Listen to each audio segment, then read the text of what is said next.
Hello dear viewers. First and foremost, I want to thank all of you for the support on my art fight video like a week and a half ago. Honestly, it's like kind of mind-boggling to me that an account like mine could get 100 views, let alone like almost 20k, which just like thank you so much for that. And some of you wanted a prep video, so that's what I'm going to be doing today. I made a brief checklist so that I can walk through all of it with you guys and like I guess kind of explain my characters, or at least my mindset for anyone who's curious. This is going to be generally like a free-form video that I won't have a whole lot of in-depth stuff going in on, but just going over some extra art I've decided to add to my profile. So I'll put up on screen now the checklist I created. I went through my ARTFIGHT account and settled on a short list of stuff to work through. So first, pick my team. Second, update my bio. Third, create the intro sheet for the team. And fourth, make any make any necessary art for my characters. So let's get started. First off, the team reveal happened. That was cool. I had a timer and everything to watch it, but I missed the thing by like a minute, so that's cool. Anyway, for anyone who's curious, I will be on, drumroll please, Team Seafoam. Both of the teams this year were really good, but I just have to go with Seafoam. And then maybe this year I can finally break my 4-year losing streak. We'll see what happens. I wanted to update my bio a little bit because my other one was fine, but it was a little bit lacking. And I decided to tailor it more to my team. I added some pizzazz. I made it a little easier to read with the font size because the font I had before was kind of small. But yeah, I think it was a generally good improvement overall from what I had last year. So let's get to the speed paint for my info card. So I started off by filling out the basic info, and I thought it might be cute to draw like themed icons for the friendly fire and revenge tick boxes. As far as my profile picture goes, I decided to do a mix between like a mermaid and a siren, if that makes sense. Like I wanted to make the nautical theme very clear while leaning into the more fish-like aspects because it's very like blue, green, like seafoam. Well, obviously it's seafoam color, but you know what I mean. I did consider making an Ariel reference because of the original like story having her turn into seafoam at the end, but as someone who doesn't care for Disney or fairy tales, I figured someone else can take that. And for the character cards, I opted against drawing them because I find the box constraint really difficult for me to work with for some reason. I think it's a small scale to it, but I've always had trouble with it in the previous info cards I've done, so I opted to use emoticons that represented my characters, settling on the emoji set Toss Face, I believe, which is from a South Korean company called Toss. I liked their lineless style and the bright colors, and I thought it fitted my style, so I added some detail to the persona and then some swirls around the character and the emojis. I added some details here and there as well as a water border around the card, and I'm pretty much done with it, and I like how it turned out, especially the highlights on the UFO. So next is my clown girl pierrot, or perriot, I don't know.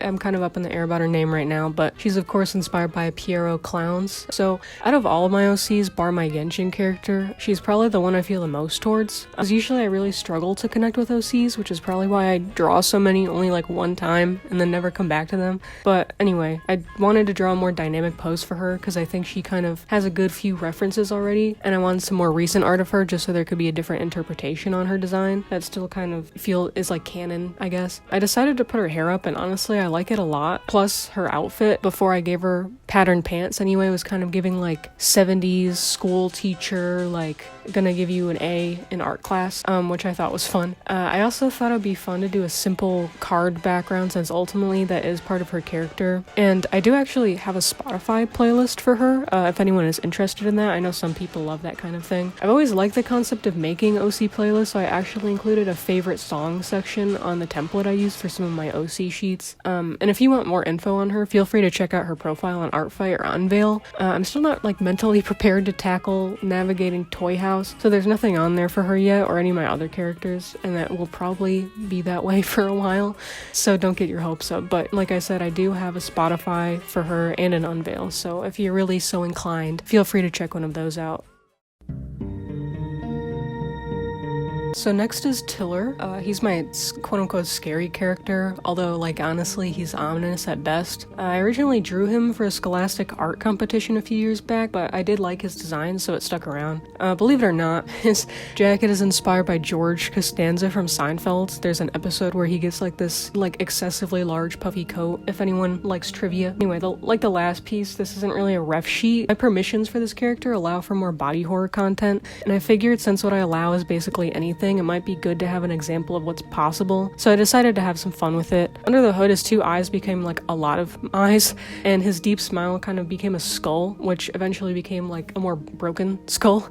Personally speaking, I do find like elongated and warped features as well as like normally tall skinny things quite unsettling. I'm sure if I was into creepypasta when I was younger, Slenderman would have done a number on me, and even the Mandela catalog or whatever before that whole thing happened probably would have freaked me out. I quite like the hot pink I chose for his jacket, although I don't know if it's like a subversive color to pick for a scary character or if it just makes him like not scary. But yeah, there he is. I especially like how his face turned out since I'm not fully attuned to what makes me scared and unnerved, let alone other people. So let me know if you find his design scary at all or if you have any tips on doing so.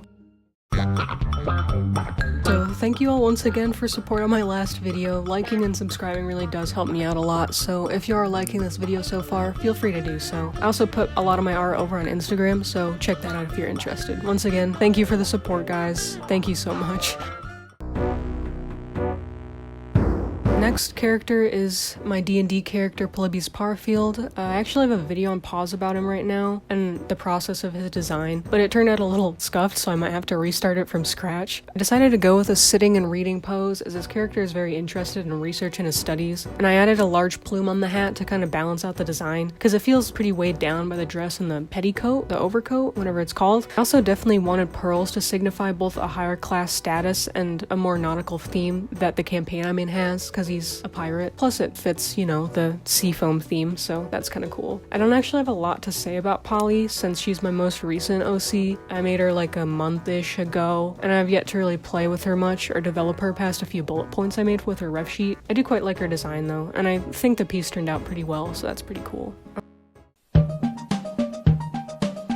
Alright, the next character is Lee. I got Lee as part of an Animal Crossing New Horizons commission actually, back when like I paid someone Nook Miles tickets to design her. At the time, and even now, I still like really struggle with getting attached to OCs. Like I've only drawn Lee maybe one other time, and it was for the ref sheet I used for ARTFIGHT last year, so needless to say I'm not great with OCs. I find that I'll draw a character and really love their design, but like I feel no interest in them above surface level. I like the design, but I don't care about the character that much, if at all. If anyone has any like advice or insight into that, please let me know, because I'd really like to actually care about my OCs. Anyway, this is really the only true reference I've done for this video, as most of my other characters already have a filled out form with this kind of Windows 98 template I designed. Lee is like a cottagecore girl at heart. She's kind of my nature like hippie character, I guess. I don't have a lot to say about her, but I do quite like what I do have written for her character. So if you do like her design, you can check out more about her on my ARTFIGHT profile.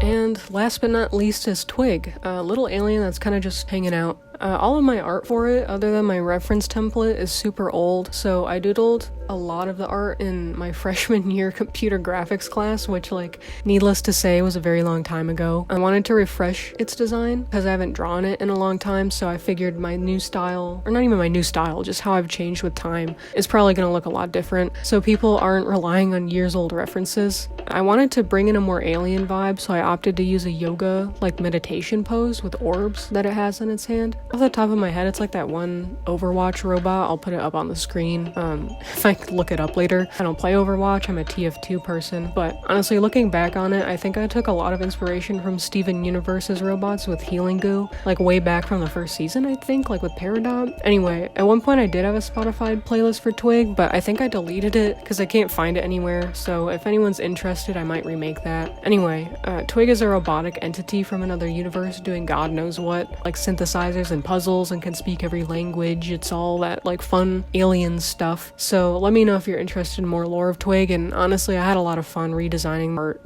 especially after such a long time. So yeah.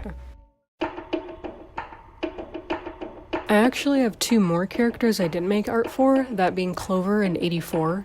Clover is my beloved Genshin OC, which I share with my friend Dan and is also dating their character Dayu. I already have a lot of him. I have a lot of art of him that covers all of his details, so I felt pretty good about leaving his profile as is. And 84 is a character I doodled in like 2019, I think, so I don't, really ever return to him, but the only thing I really established about him is that he's I guess like a detective spy thing, which is someone who doesn't care about spies or the detective genre. I never really got attached to him. So at some point, I think I'm just gonna do a full-on redesign of him, but quite frankly, I don't know where I would take that as of now, so I'm kind of putting it off for another day. I'll be leaving his character profile up because people like his design a lot, and I get a lot of attacks for him, but just know that I'll probably change his stuff in the future. So yeah, that's pretty much everything I wanted to cover in this video, basically just some supplemental art for my account so people can have more references to work from. So feel free to let me know if you're participating in ARTFIGHT, and if so, how your ARTFIGHT prep is going. Make sure you don't burn yourself out. We're reaching the final week before ARTFIGHT and I'm getting pretty excited, so happy prepping everybody.